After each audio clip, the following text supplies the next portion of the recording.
Hi everyone, I'm Huashen, a PhD student from the Penn State University. Today I'm gonna talk about our shortest rationales, the best explanations for human understanding. This work is with collaborator Sherry Tongshuang from University of Washington, Wenbo Guo, and my advisor Kenneth Huang from Penn State. In typical NLP tasks such as text classification, the models aim to predict a label Y given the input X.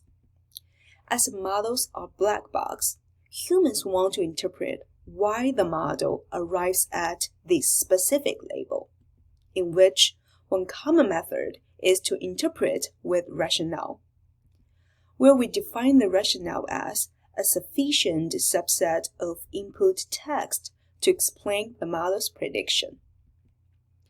To interpret with rationales, nowadays, an increasing number of studies designing the self-explaining models to extract rationales and then use it for model prediction.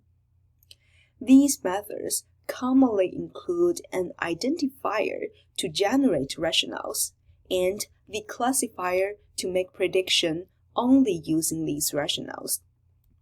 Then, when we build these self-explaining models, an important problem is to define what is a good rationale. Existing works typically consider two essential properties, sufficiency and conciseness, where sufficiency means sufficient input subset to predict the correct label, and conciseness means rationale length should be as short as possible. For example, given different levels of rationale length, conciseness encourages the model to select the shortest one with correct label. This is based on the implicit assumption shorter rationales are more intuitive to humans. However, is this true?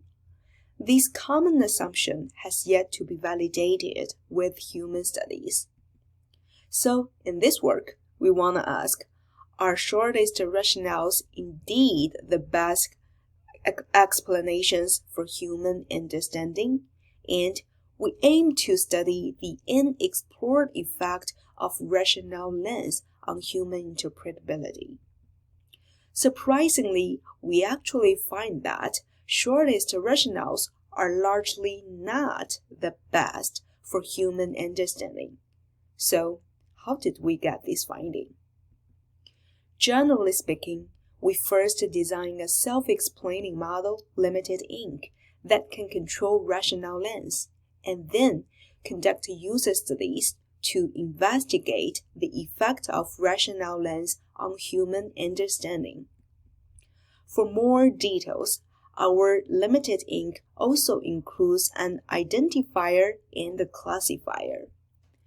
The optimization process aims to find the sufficient rationale for correct predictions and meanwhile regularize the masks. Then, how do we control rationale length here? We use two techniques for it in Limitedink, named Gumbel softmax sampling and vector and sort regularization.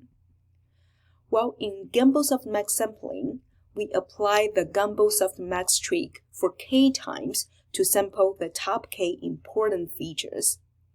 Then, we select the max score among all dimensions to get the corresponding rationale with length k.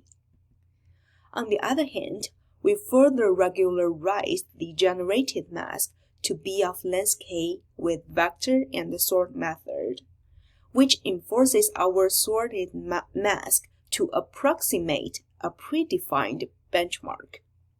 For more model details, please check out our paper.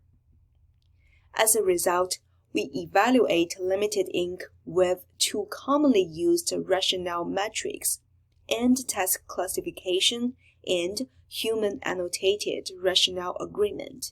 We find that Limitedink can perform compatibly with state-of-the-art baselines on 5 tasks in the eraser benchmark, so that it's fair to use Limitedink for next human study. Well, in human studies, we conduct the sentiment analysis task using 100 correctly predicted reviews from the movie review test set. Then, given only rationales, we ask humans to provide prediction and confidence.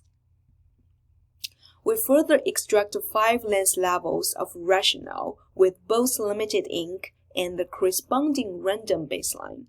Note that the baseline randomly picks up the same amount of tokens and fragments with Limitedink at each level. To investigate the effect of rationale lens on human understanding, we designed each web page to have 5 different reviews with 5 different lens levels. We then recruited qualified mechanical Turk workers to provide prediction and confidence for all these rationales.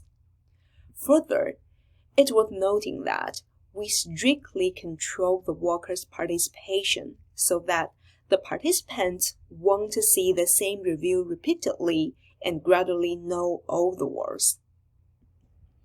As a result, we find that human accuracy and confidence, when at the shortest level, say 10% lens, are lower than the random baseline. This indicates that the shortest rationales are largely not the best for human understanding. We further check the human performance with respect to each classification category on 5 rationale lens levels. Also, we find that the shortest rationales are not the most human understandable. In summary, we conclude that shortest rationales are largely not the best for human understanding. This interesting new finding may motivate us to rethink how to define a good rationale again. Although there's no clear answer yet, we think instead of always enforcing the shortest rationale, future self-explaining models could try to find the right balance between the rationale lens and the model accuracy based on human interpretability. We published our course of Limitedink and human study at GitHub for future work exploration. Hopefully, our findings can interest you and be helpful for your interesting work too. Thank you for listening.